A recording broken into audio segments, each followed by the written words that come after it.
Hello everyone, welcome to our YouTube channel. हम लोग आज डिस्कस करने वाले हैं BHO एमकॉम एंट्रेंस पेपर 2021 पे, जहां ओवरऑल 120 MCQs हैं, जिसमें से आज हम 60 क्वेश्चंस डिस्कस करेंगे and next 60 questions next session में नेक्स्ट क्लास में अपलोड करेंगे। इसकी PDF आपको हमारे टेलीग्राम चैनल पे मिल जाएगी और टेलीग्राम चैनल की लिंक आपको डिस्क्रिप्शन बॉक्स में दी गई है। यहाँ जितने भी क्वेश्चंस हैं ना, सब NTA बेस्ड हैं, क्योंकि BHO का जो 2021 का क्वेश्चन पेपर पैटर्न था वो यही था कि वहाँ पे क्वेश्चन पेपर NTA सेट करेगी। तो नेशनल टेस्टिंग एजेंसी के प्रैक्टिस सेट्स भी हमने ऑलरेडी अपलोड किए हुए अपने चैनल पे, और सेम पैटर्न पे आप देखोगे ना तो क्वेश्चंस आए हैं। अब 2021 में ना बहुत सारे क्वेश्चन आंसर उन्होंने ड्रॉप कर दिए। क्यों? क्योंकि कहीं ना कहीं मिस प्रिंटिंग थी क्वेश्चंस में और आंसर्स में, इसीलिए उन्होंने क्वेश्चंस ड्रॉप कर दिए। बट कुछ क्वेश्चंस उसमें से हम डिस्कस करेंगे। तो चलो जल्दी से अपना आज का सेशन स्टार्ट करते हैं। हमारे पास सेक्शन 1 में पहला क्वेश्चन है, section 2A of the income tax deals with. अब देखो ये मिस प्रिंटिंग क्या थी कि सेक्शन 2A नहीं होना चाहिए था, ये होना चाहिए था सेक्शन 2 सबसेक्शन 9, तब करेक्ट आंसर होता असेसमेंट ईयर। क्लियर? बाकी सबका भी सेक्शन डिस्कस कर ले रहे हैं। असेसमेंट ईयर की बात करें तो ये है सेक्शन 2 सबसेक्शन 9। प्रीवियस ईयर की बात करें तो सेक्शन 2 सबसेक्शन 34। पर्सन की डेफिनेशन दी हुई है, देखो ये पर्सन लिखा है, ये है पर्सन। इसकी डेफिनेशन है सेक्शन 2 सबसेक्शन 31 एंड असेसी का सेक्शन है सेक्शन 2 सबसेक्शन 7। ये क्वेश्चन का आंसर इन्होंने ड्रॉप किया था और इसका रीज़न यही था कि ये मिस प्रिंटिंग है, ये सेक्शन 2 सबसेक्शन A नहीं सेक्शन 2 सबसेक्शन 9 होना चाहिए था। Now next, if employer contributes more than 12% of salary in dash then it is taxable. Recognised provident fund, unrecognised provident fund, statutory provident fund और public provident fund. इसका correct answer होगा recognised provident fund. Recognised provident fund में ये बताया गया है कि अगर एम्प्लॉयर हमारी सैलरी का 12% तब कंट्रीब्यूट करता है तब तो कोई प्रॉब्लम नहीं है, तब वो टैक्सेबल नहीं। बट अगर 12% से ज़्यादा कंट्रीब्यूट करता है तब वो टैक्सेबल होगा। अच्छा, इसके अलावा हम एक और बात बता दें कि जो ये 12% एम्प्लॉयर और 12% एम्प्लॉय कंट्रीब्यूट कर रहा है, इस पे नो डाउट आपको इंटरेस्ट मिलेगा आपके प्रोविडेंट फंड पे।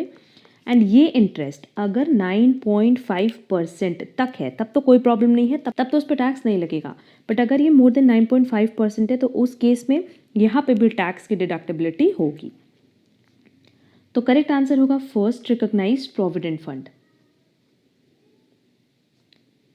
Next, a financial institution which offers services relating to management and financing of debts arising from credit sales is called factor, transfer agent, broker, lender। इसका करेक्ट आंसर है first, factor, क्योंकि basically ये पूरी definition factor की है। Next, after re issue of forfeited shares the balance of the forfeited share account is credited to.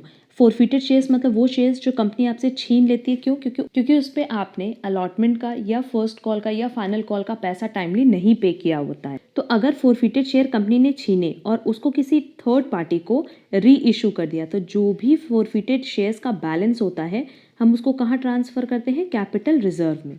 Correct answer होगा 4, capital reserve.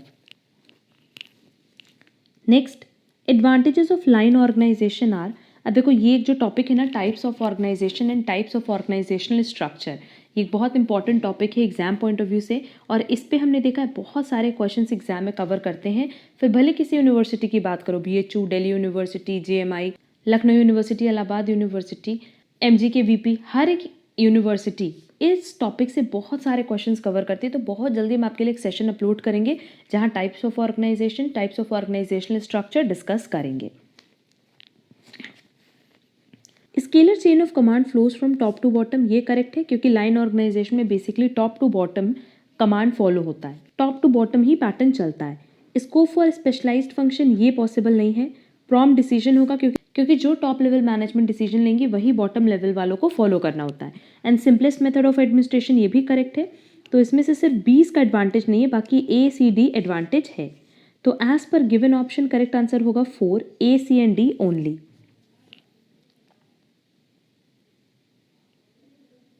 Question number 6 ये dropped question है। Question number 7, goodwill is fictitious asset, current asset, liquid asset, none of these. अब देखो current asset तो ये है नहीं, ये नॉन करंट एसेट का पार्ट है, क्योंकि बेसिकली फिक्स्ड एसेट है जिसका बेनिफिट कई सालों तक मिलता है, और लिक्विड एसेट भी नहीं है।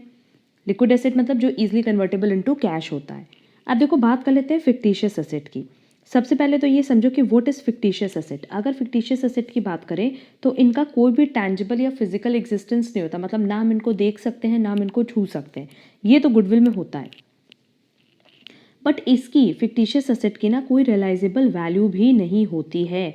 जबकि हम सबको पता है कि गुडविल अगर हमारी कंपनी के है तो हम उसको सेल कर सकते हैं और लोग उसको परचेज करते हैं, मतलब उसकी रियलाइजेबल वैल्यू होती है। जबकि हम फिक्टिशियस एसेट की बात करें तो इसकी कोई भी रियलाइजेबल वैल्यू नहीं है, क्योंकि सिंपली क्या रिप्रेजेंट करता है, जो एक्चुअल कैश एक्सपेंडिचर होता है ये उसको रिप्रेजेंट करता है। एंड गुडविल की बात करें तो गुडविल किसी भी तरह का कोई खर्चा नहीं है। गुडविल एक ऐसा असेट है जो टाइम के साथ बनता है, और यही रीज़न है जिसकी वजह से हम गुडविल को फिक्टिशियस एसेट का पार्ट नहीं मानते हैं। तो करेक्ट आंसर होगा 4, none of these. Next, liquid assets include. Liquid asset मतलब सिंपली जो इजीली कन्वर्टेबल इनटू कैश होता है। तो स्टॉक को हम इजीली कन्वर्टेबल इनटू कैश नहीं कह सकते। फर्नीचर ये फिक्स्ड एसेट है, प्लांट एंड मशीनरी भी फिक्स्ड एसेट है।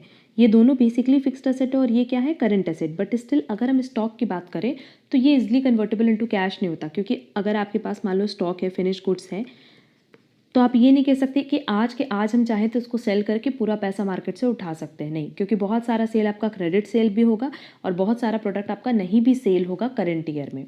लिक्विड एसेट में बेसिकली क्या आता है, कैश इन हैंड है, कैश एट बैंक है, ये सारी चीज़ें क्या इजीली कन्वर्टेबल इनटू कैश। तो एज पर गिवन ऑप्शन करेक्ट आंसर होगा 4, none of these. Next, to test the significant difference between two sample means based on small independent samples for normal distribution, which test is used। अब देखो exam में ना इस test पे भी बहुत सारे क्वेश्चंस कवर करता है, और ये टॉपिक हम बहुत जल्दी अपने सेकंड चैनल पे अपलोड करने वाले हैं, जो बेसिकली रिलेटेड है स्टैटिस्टिक्स से। एज पर गिवन ऑप्शन इसका करेक्ट आंसर होगा 2, T test. Next, the red herring prospectus must be filed with registrar of companies at least how many days before the opening of the offer? 6 days, 7 days, 10 days or 3 days? Correct answer होगा 4, 3 days. Next, variable cost refers to। variable cost की बात करें तो ये per unit fixed होता है, clear. और जैसे जैसे आप अपना आउटपुट इंक्रीज करोगे वैसे वैसे वेरिएबल कॉस्ट इंक्रीज होगा, क्योंकि सिंपली अगर हम लोग बात करें मटेरियल की, तो मटेरियल क्या है, वेरिएबल कॉस्ट है। कैसे, अगर आप एक यूनिट प्रोड्यूस कर रहे हो तो हो सकता है कि मटेरियल का 1 kg लगे, बट जैसे 2 यूनिट प्रोड्यूस करोगे बट ऑब्वियस मटेरियल इंक्रीज करना पड़ेगा 2 kg से, तो वेरिएबल कॉस्ट क्या है, ये आउटपुट के साथ इंक्रीज होता है, बट पर यूनिट कॉस्ट इसकी हमेशा फिक्स्ड होती है। तो ऑप्शन देखते हैं, cost that varies per unit, no. A cost that is fixed per unit, a cost that fluctuates, none of these. Correct answer होगा 2, एक ऐसी कॉस्ट जो कि पर यूनिट क्या होगी, फिक्स्ड। क्योंकि अगर आप मान लो मार्केट से रॉ मटेरियल परचेज करने जाते हो, उसने बोला कि आपको 1 kg हम सेल करेंगे 40 रुपीज़ पे, तो बट ऑब्वियस आप 2 kg परचेज करोगे तो 80 रुपीज़ का पड़ेगा, क्लियर। तो ये पर यूनिट क्या होता है, fixed. Next, Basel accord is related to banking, technology, insurance, corporate growth. अब बेसल अकॉर्ड्स की बात करें तो ये बेसिकली किसको रिफर करता है, एक ऐसी सीरीज को जो कि 3 इंटरनेशनल बैंकिंग रेगुलेटरी मीटिंग से रिलेटेड है। एंड बेसिकली इस मीटिंग में हम ये स्टैब्लिश करते हैं कि क्या कैपिटल रिक्वायरमेंट होगा, क्या रिस्क रिक्वायरमेंट होगा। 2 चीज़ है, पहला कैपिटल रिक्वायरमेंट कि कितने कैपिटल की ज़रूरत है, और दूसरा क्या रिस्क है, दैट इज़ रिस्क मेजरमेंट की हम बात करते हैं फॉर ग्लोबल बैंक्स। तो बेसल अकॉर्ड किससे रिलेटेड है, बैंकिंग से। तो करेक्ट आंसर होगा first, banking. Next, which one of the following is partially a taxable allowances. अब अगर हम लोग टैक्स की बात करें तो 3 तरह का अलाउंस होता है, एक तो फुली टैक्सेबल अलाउंस, दूसरा पार्शली टैक्सेबल अलाउंस, और तीसरा जो टैक्स एग्जेम्प्ट अलाउंस होता है, मतलब जिसपे कोई भी टैक्स नहीं लगता। अब हमसे क्वेश्चन में देखो हमारे पास जो ऑप्शन दिया है, lunch allowance, fixed medical allowance, project allowance, none of this. इसमें से lunch allowance and project allowance ये तो फुली टैक्सेबल अलाउंसेस हैं। अगर हम फिक्स्ड मेडिकल अलाउंस की बात करें तो ये पार्शली टैक्सेबल अलाउंस है, और क्वेश्चन में हमसे यही पूछा था कि इसमें से कौन से ऐसा अलाउंस है जो पार्शली टैक्सेबल है। तो करेक्ट आंसर होगा 2, बट एज पर गिवन आंसर जो एनटीए की तरफ से आंसर इशूड हुआ है उसमें इसका करेक्ट आंसर 4 दिया है जो कि इनकरेक्ट है। क्वेश्चन नंबर 13 का करेक्ट आंसर होगा 2 फिक्स्ड मेडिकल अलाउंस। हमें क्लास अपलोड कर देंगे जहां हम ये मेंशन कर देंगे कि कौन से अलाउंसेस कंप्लीटली टैक्सेबल हैं, कौन से पार्शली टैक्सेबल हैं और कौन से टैक्स एग्जेम्प्ट अलाउंसेस हैं।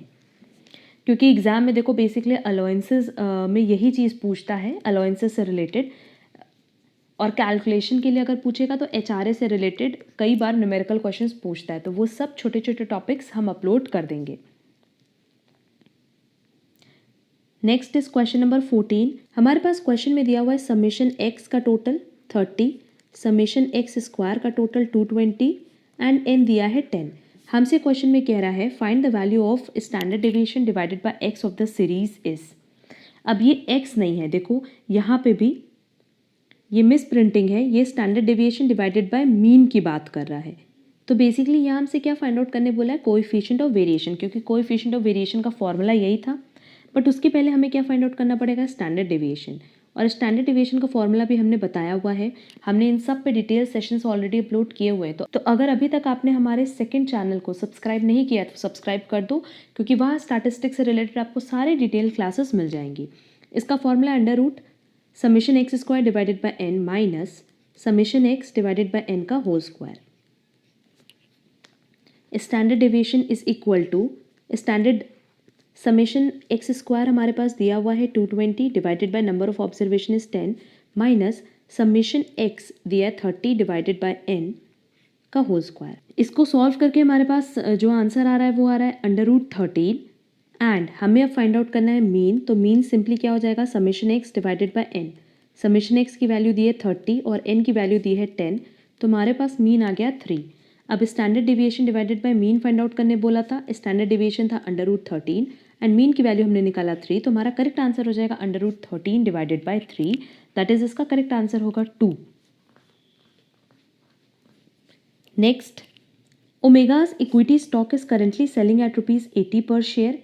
Its last dividend was rupees 2.80 and dividend per share is expected to grow at a rate of 10% in future. What is the cost of equity of Omega as per dividend discount model? अब अगर हम लोग बात करेंगे finance की, business finance और financial management, इस पे हमने ऑलरेडी डिटेल सेशंस अपलोड किए हुए हैं और वहाँ हमने एक फॉर्मूला डिस्कस किया था कि cost of equity find out करने का एक मेथड हमारे पास है D1 डिवाइडेड बाय प्राइस पर शेयर प्लस जी। बेसिकली ये मार्केट प्राइस को भी शो करता है। और D1 हम कैसे कैलकुलेट करते हैं, सिंपली अगर हमारे पास लास्ट डिविडेंड दिया है तो उसमें हम ग्रोथ को ऐड ऑन कर देंगे। हमारे पास D0 दिया है 2.80 और ये कितने रेट से बढ़ रहा है, 10% से, तो मल्टीप्लाई कर लो 110% से, तो हमारा करंट ईयर का डिविडेंड आएगा अप्रॉक्स 3.08। तो D1 हमने फाइंड आउट कर लिया 3.08 डिवाइडेड बाय प्राइस पर शेयर हमारे पास दिया हुआ है 80 प्लस ग्रोथ हमारे पास दी है 10%, दैट इज 0.10। अब आप पहले इसको सॉल्व कर लेना और उसमें ऐड कर देना 0.10। इसको सॉल्व करके आंसर आ रहा है 0.1385 और क्योंकि कॉस्ट ऑफ इक्विटी तो बट ओवर्स मल्टीप्लाई बाय 100 होगा, इसको मल्टीप्लाई करते ही हमारे पास रेट आ जाएगा 13.85% और यही हमसे क्वेश्चन में फाइंड आउट करने बोला था कॉस्ट ऑफ इक्विटी। तो करेक्ट आंसर होगा थर्ड 13.85%। अगेन अगर बिजनेस फाइनेंस और फाइनेंशियल मैनेजमेंट से रिलेटेड आपने अभी तक लेक्चर हमारा नहीं देखा है तो हम यही सजेस्ट करेंगे कि वो लेक्चर आप ज़रूर देख लो, क्योंकि वहाँ हमने सारे छोटे छोटे टॉपिक्स जो एग्जाम पॉइंट ऑफ व्यू से रेलेवेंट है सब अपलोड किए हुए हैं। Next, the underlying assumption in IRR, that is internal rate of return method of capital budgeting, is that intermediate cash flows are invested at internal rate of return। जब हम बात करें IRR मेथड की तो no doubt ये internal rate of return को ही show कर रहा है, तो करेक्ट आंसर क्या होगा 2 internal rate of return. Next, in line organization order flows from, अभी ऊपर हमने डिस्कस किया था from top to bottom. Next, in India, on which of the following sectors maximum people depend for their living and livelihood? No doubt correct answer होगा first agriculture। Next, managers normally perform managerial functions in which of the following orders? Order देखो, पहले planning आएगा, फिर organizing, फिर leading, फिर controlling। यही सही orders है, सेकंड में देखो पहले ऑर्गेनाइजिंग तो कभी हो ही नहीं सकता, थर्ड भी करेक्ट आंसर नहीं हो सकता। लास्ट वन देखो प्लानिंग ऑर्गेनाइजिंग तक ठीक है, बट कंट्रोलिंग के बाद लीडिंग है, नहीं पहले लीडिंग आता है फिर कंट्रोलिंग आता है, तो करेक्ट ऑर्डर क्या होगा, first. Next, speculative demand for money depends upon. अब अगर हम लोग स्पेक्यूलेटिव डिमांड की बात करें तो बेसिकली इसका मतलब क्या होता है, जब मार्केट में डिमांड होती है हाईली लिक्विड फाइनेंशियल एसेट्स की, तो ये जो डिमांड है हाईली लिक्विड फाइनेंशियल एसेट्स की, ये कंप्लीटली किस पे डिपेंड करती है, इंटरेस्ट रेट पे, तो करेक्ट आंसर होगा 4, interest rate. Next, which of the following is a capital item, purchase of goods, नहीं ये तो रॉ मटेरियल की बात किया, तो ये तो रेवेन्यू आइटम हो गया। परचेज ऑफ मशीनरी, इसको हम कहाँ शो करते हैं, बैलेंस शीट में, तो ये क्या होगा, कैपिटल आइटम, और हम कह सकते हैं capital expenditure. Payment of salary, ये भी हमारा रेवेन्यू एक्सपेंडिचर है। पेमेंट ऑफ इंटरेस्ट चार्जेस, ये भी रेवेन्यू एक्सपेंडिचर है। तो एज पर गिवन ऑप्शन करेक्ट आंसर क्या होगा, 2। Next, amount of depreciation charge on plant and machinery will be debited to.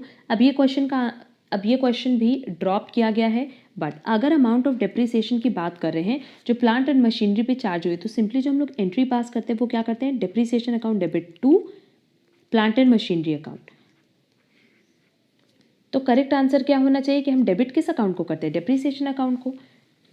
इसका करेक्ट आंसर होना चाहिए third, depreciation account, but university ने इस क्वेश्चन को ड्रॉप्ड क्वेश्चन में डाला है तो हम इसको स्किप कर रहे हैं।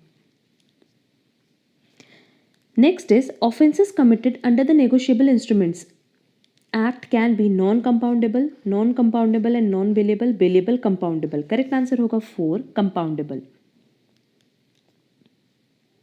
Next, as per the companies act 2013 the limit of the number of members for a private company is, maximum limit कितनी है 200 और मिनिमम कितनी है 2, तो करेक्ट आंसर होगा third.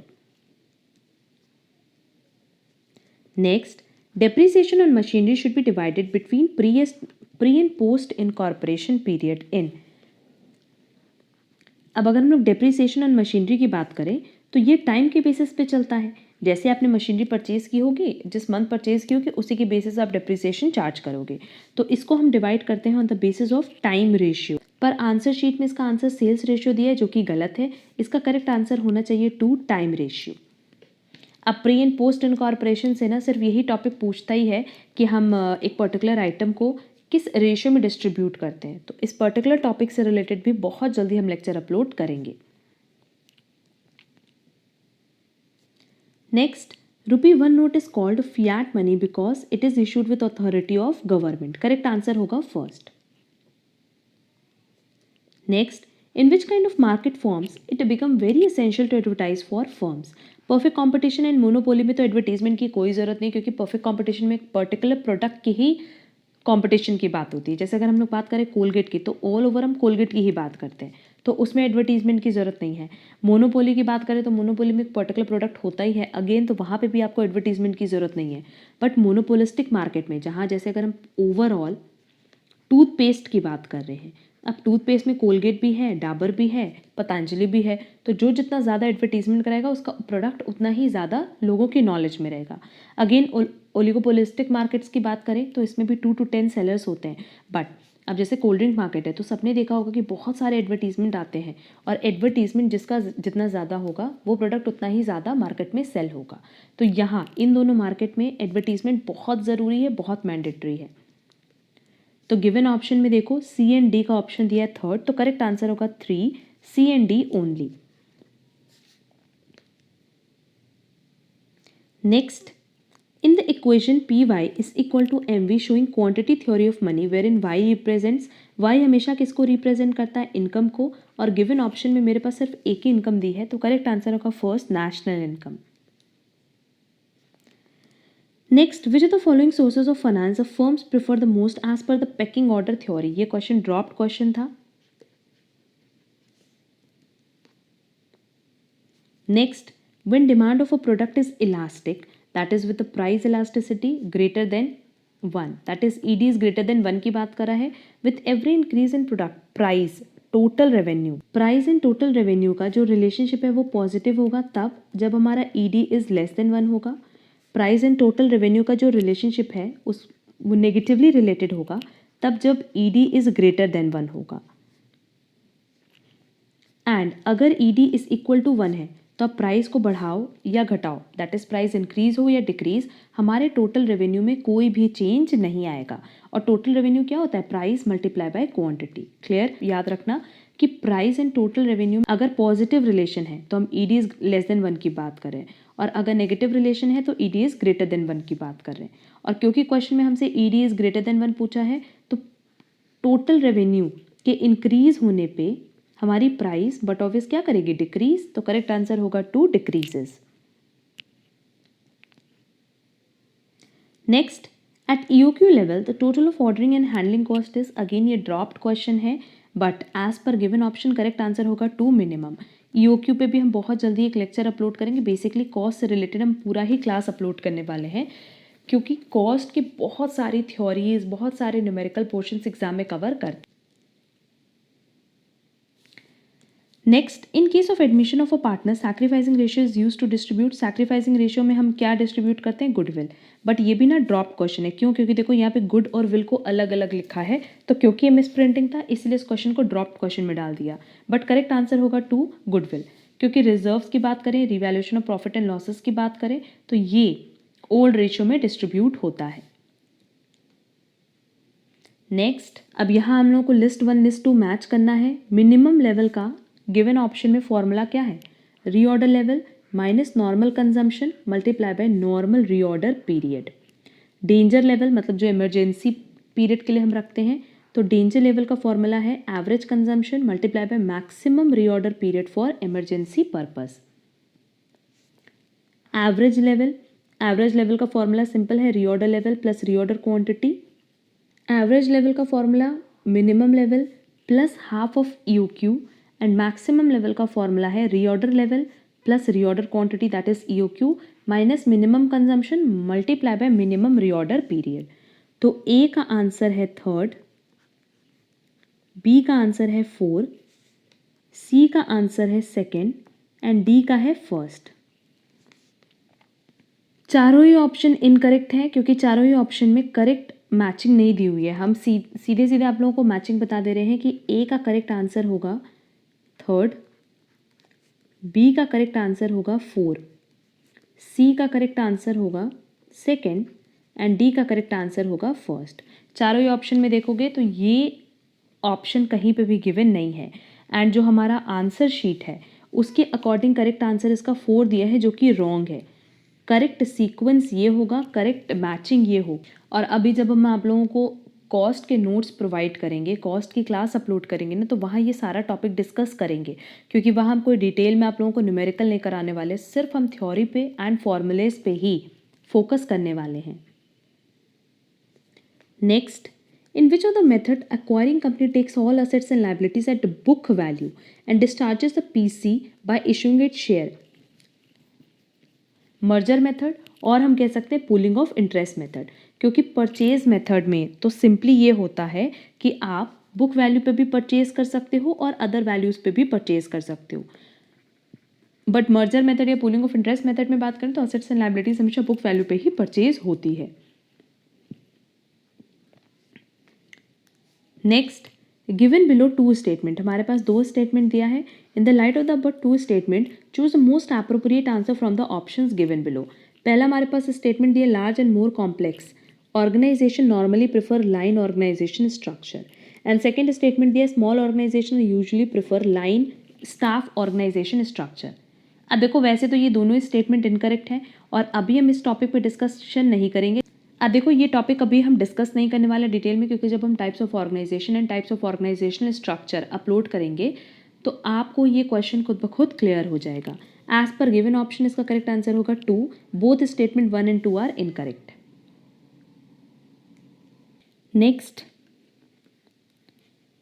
Which one of the following is a odd one out? Amalgamated companies, holding company, merger, community of interest. अब ये पहला 3 तो आपस में रिलेटेड है क्योंकि बेसिकली हम यहाँ पे किसकी बात कर रहे हैं? अमालगमेशन में बात करो, मर्जर में या होल्डिंग में, तो सब में हम एक कंपनी का दूसरी कंपनी के साथ रिलेशन बता रहे हैं। बट कम्युनिटी ऑफ इंटरेस्ट ये ऑड वन आउट है, तो करेक्ट आंसर होगा 4। Next, if the rate of interest is 12%, how long it will take to double the money depositor? 6 years, 9 years, 8 years in is sufficient information. अब ये question भी drop था क्योंकि देखो यहाँ पे हमारे पास फुल इन्फॉर्मेशन नहीं प्रोवाइड की गई है, इनसफिशिएंट इन्फॉर्मेशन है। तो करेक्ट आंसर डी भी हो सकता था, बट जो आंसर शीट अपलोड हुई है एनटीए की तरफ से उसमें इसको ड्रॉप्ड क्वेश्चन माना गया है। Next, the risk-free return is 8%, expected return on market portfolio is 12%. If the required return on stock is 15%, what is its beta? Again देखो हम इस पर डिटेल डिस्कशन इसलिए नहीं करेंगे क्योंकि ऑलरेडी टॉपिक हमने अपलोड किया हुआ है business finance and financial management के लेक्चर्स में। तो वो लेक्चर अगर अभी तक आपने नहीं देखा है तो ज़रूर से कवर कर लेना। इसका डायरेक्ट जो फॉर्मूला है वो हम यहाँ पे बताएंगे कि required rate of return is equal to होता है आर एफ, क्योंकि बेसिकली कैपम का फॉर्मूला है, plus R M minus R F multiply by beta. अब क्वेश्चन में देखो हमारे पास required rate of return given है 15%, रिस्क फ्री रिटर्न गिवन है 8%, R M that is return on market portfolio given है 12%। तो जो हमारा बैलेंसिंग फिगर है वो क्या आ जाएगा? बीटा। 15 माइनस 8% हमारा हो जाएगा 7% इज इक्वल टू 4% बीटा। अब बीटा जब हम इसकी हेल्प से फाइंड आउट करेंगे दैट इज 7 डिवाइडेड बाय 4 करेंगे तो करेक्ट आंसर आएगा 1.75। Next, accounting for amalgamation of companies is governed bye AS 14। इस पे हमने ऑलरेडी लेक्चर अपलोड कर दिया है। नेक्स्ट क्वेश्चन, ये क्वेश्चन भी ड्रॉप्ड क्वेश्चन है बट स्टिल हम यहाँ पे डिस्कशन करेंगे क्योंकि हमारे पास ये 4 ऑप्शंस दिए हुए हैं और हमें इसका डेफिनेशन यहाँ क्लियर करना है कि अगर हम प्राइमरी मार्केट की बात करें तो प्राइमरी मार्केट में सिंपली याद रखना कि जब हम किसी फाइनेंशियल क्लेम को सेल करते हैं और सेकेंडरी मार्केट में हम उसकी ट्रेडिंग करते हैं। तो करेक्ट आंसर होगा first, when traders trade outstanding financial claim. Spot market में इमीडिएटली डिलीवरी होती है, that is where the delivery occurs immediately, and forward और फ्यूचर मार्केट में एक फ्यूचर डेट हम डिटरमाइन करते हैं जिस पे हम डिलीवरी देते हैं। तो एज पर गिवन ऑप्शन ए का करेक्ट आंसर होगा थर्ड, बी का करेक्ट आंसर होगा फर्स्ट, सी का करेक्ट आंसर होगा 4 एंड डी का करेक्ट आंसर होगा सेकेंड। क्लियर? और यही गिवन ऑप्शन दिया है थर्ड में, तो करेक्ट आंसर इसका होगा third. Next, sequence the following stages in operating cycle of a business firm: raw material stage, finish goods inventory stage, work in progress stage, debtor collection stage. अब देखो ये पूरा प्रोसेस किसका बता रहा है? मैन्युफैक्चरिंग का, बना करके बेचने का। तो जब आप बना करके सेल कर रहे हो तो पहला प्रोसेस होगा रॉ मटेरियल का, फिर होगा WIP का, फिर होगा फिनिश्ड गुड का, और फिर जब आप इसको मार्केट में सेल करोगे तब किसका रोल आएगा? डेटर्स का। तो फर्स्ट स्टेज होगा रॉ मटेरियल स्टेज, सेकेंड होगा WIP स्टेज, थर्ड होगा finish good stage and last होगा debtor collection stage. That is ACBD इसका करेक्ट सीक्वेंस होगा जो कि फर्स्ट ऑप्शन में दिया है। तो करेक्ट आंसर होगा first. Next, given below are 2 statements, one is labeled as assertion and the other is labeled as reason. Assertion में दिया an efficient market is one in which price of a security is an unbiased estimate of its intrinsic value. And इसका reason दिया है an efficient market logic argue that price can deviate from the intrinsic value but the deviation are random and uncorrelated with any observable variable. अब देखो जो assertion है उसमें ये चीज़ बोला है कि जो एफिशिएंट मार्केट है वो है जहाँ पे जो सिक्योरिटी की प्राइस है, मतलब जो भी हम सिक्योरिटी सेल करें जो उसकी प्राइस है वो कम्प्लीटली बेस्ड होती है या एस्टिमेट होती है on the basis of intrinsic value. तो ये स्टेटमेंट तो करेक्ट है और इसका रीज़न दिया है कि एक efficient market logic argue that price was deviate from the intrinsic value, कि जो भी हमने प्राइस एस्टिमेट की है वो इंट्रिंसिक वैल्यू से डेविएट कर सकता है, डिफर कर सकता है, but the deviations are random and uncorrelated with any observable variable, कि ये जो डेविएशन है डिफरेंस ये किसी भी वजह से हो सकता है। तो देखा जाए तो स्टेटमेंट तो दोनों ही करेक्ट है, बट ये जो रीज़न है ना ये इस असर्शन को जस्टिफाई नहीं करा है, क्योंकि इस असर्शन में हमने बोला था कि इंट्रिंसिक वैल्यू को हम कैसे एस्टिमेट करते हैं, उसके बेसिस पे रीज़न नहीं दिया है। क्लियर? तो एज पर गिवन ऑप्शन करेक्ट आंसर होगा 2 कि असर्शन एंड रीज़न दोनों करेक्ट है but reason is not the correct explanation of assertion. Next, in order to convert a private company into public company, alteration is required in dash of memorandum of association. अब पहले private company थी, अब public company है, तो no doubt नाम तो आपको change करना पड़ेगा, साथ ही साथ कैपिटल का अमाउंट भी चेंज करना पड़ेगा। तो name clause, capital clause, domicile status and object clause, last दो को चेंज करने की जरूरत नहीं, क्योंकि डोमिसाइल स्टेटस मतलब हम लोकेशन की बात कर रहे हैं, एंड ऑब्जेक्ट क्लॉज को चेंज करने की बिल्कुल भी ज़रूरत नहीं होती है। तो एज पर गिवन ऑप्शन करेक्ट आंसर होगा first, A and B only. Next, International Financial Reporting Standard are issued by IASB, that is International Accounting Standards Board. Next, a negotiable instrument drawn in favor of a minor, अगर minor के favour में कोई भी negotiable instrument है तो वो valid होगा। Next, with reference of partnership, which one of the following statements about minor is correct? A minor can in no case be a partner in a firm. Of all the partners in a partnership firm, only one can be a minor partner. A minor can be admitted only to the benefits of partnership firm. Correct answer होगा 3, क्योंकि जब minor की बात होती है तो minor किसी भी पार्टनरशिप फर्म को ज्वाइन कर सकता है, बट किसके बेनिफिट के लिए? पार्टनरशिप फर्म के बेनिफिट के लिए। एज अ पार्टनर तो वो कभी ज्वाइन नहीं कर सकता। Next, the concept of cost centre is related to responsibility accounting, social accounting, environmental accounting और इन्फ्लेशन अकाउंटिंग। कॉस्ट सेंटर की बात करें तो ये रिलेटेड है रिस्पॉन्सिबिलिटी अकाउंटिंग से, क्योंकि cost centre basically organizational segment होता है जहाँ पे मैनेजर को कॉस्ट से रिलेटेड रिस्पॉन्सिबिलिटी दी जाती है।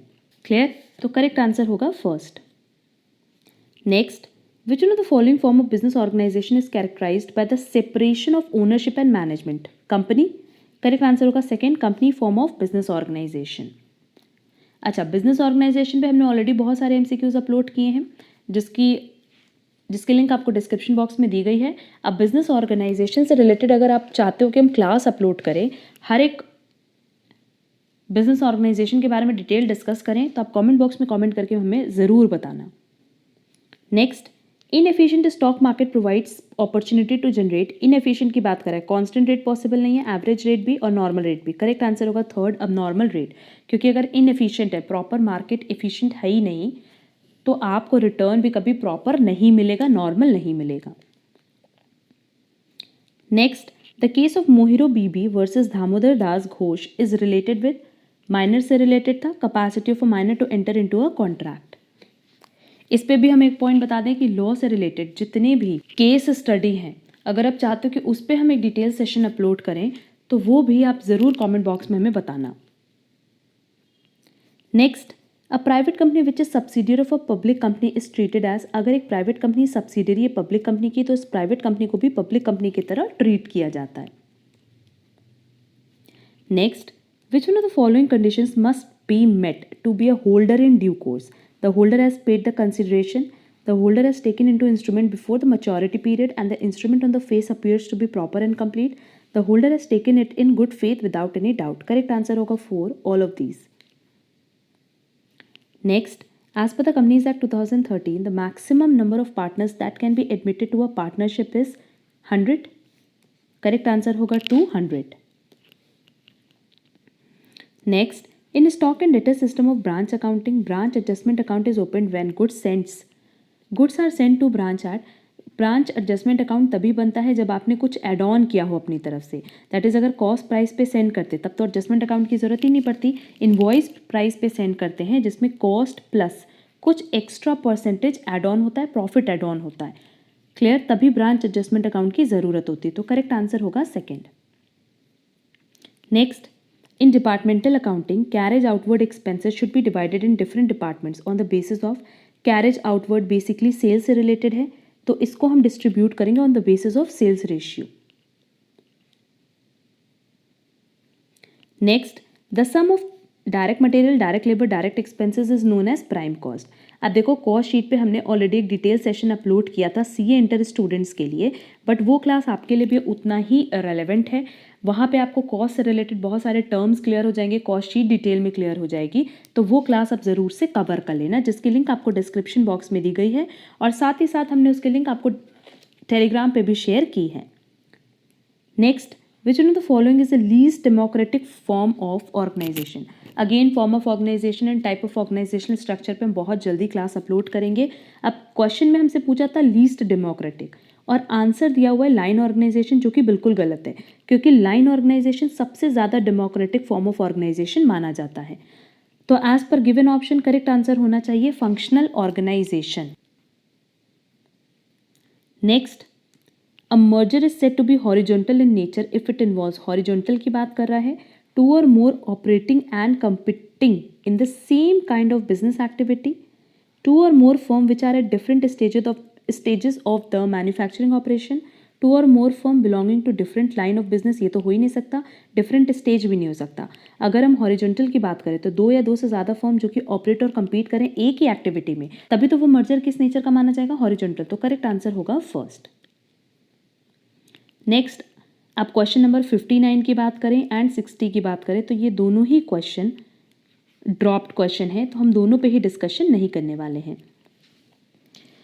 ये क्वेश्चन बेसिकली रिलेटेड हमारे बिजनेस कॉम्बिनेशन से, और अगेन बिजनेस कॉम्बिनेशन का भी हमने डिटेल सेशन अपलोड किया है। तो business combination, business finance, cash flow statement, cost sheet, इन सब की जिसकी डिटेल सेशन हमने ऑलरेडी अपलोड कर दी। हम यही सजेस्ट करेंगे कि सबका डिटेल क्लास आप पहले कवर कर लो क्योंकि वहाँ से आपका कॉन्सेप्ट क्लियर हो जाएगा, और अभी आपके पास इतना सफिशिएंट टाइम है ना कि आप ये पूरी कवरेज बहुत ही ईजिली कर पाओगे। बाकी साथ ही साथ हम बहुत सारे टॉपिक्स अपलोड कर ही रहे हैं, तो अगर अब तक आपने चैनल को सब्सक्राइब नहीं किया तो चैनल सब्सक्राइब ज़रूर कर देना, सो दैट एमकॉम एंट्रेंस से रिलेटेड आपको सारी प्रिपरेशन हमारे चैनल पे मिल जाए, सारी क्लासेस, सारे लेक्चर्स हमारे चैनल पे मिल जाए। आपको सिर्फ टेस्ट सीरीज ज्वाइन करनी होगी और उसकी डिटेल आपको हमारे टेलीग्राम चैनल पे मिलेगी, और टेलीग्राम चैनल की लिंक आपको डिस्क्रिप्शन बॉक्स में दी गई है। तो आपको सिर्फ दो काम करना है, एक हमारे टेलीग्राम चैनल से आप जुड़ जाओ और दूसरा यूट्यूब चैनल से जुड़ जाओ, सो दैट एमकॉम एंट्रेंस से रिलेटेड पूरी इन्फॉर्मेशन आपको एक ही प्लेस पे मिल पाए। अब अगर आपको आज का लेक्चर यूजफुल लगा है तो वीडियो को लाइक ज़रूर करना, और कमेंट बॉक्स में कमेंट करके ज़रूर बताना कि कौन कौन सा टॉपिक आप चाहते हो कि हम इंडिविजुअली अपलोड कर दें। नेक्स्ट 60 क्वेश्चन हम नेक्स्ट सेशन में अपलोड करेंगे। उम्मीद करते हैं कि आज के सारे क्वेश्चंस सबको क्लियर हुए होंगे। स्टिल अगर कोई डाउट हो तो आप कमेंट बॉक्स में कमेंट करके हमसे पूछ सकते हो। हम लोग मिलेंगे हमारी नेक्स्ट क्लास में। आज के लिए बस इतना। Thank you so much.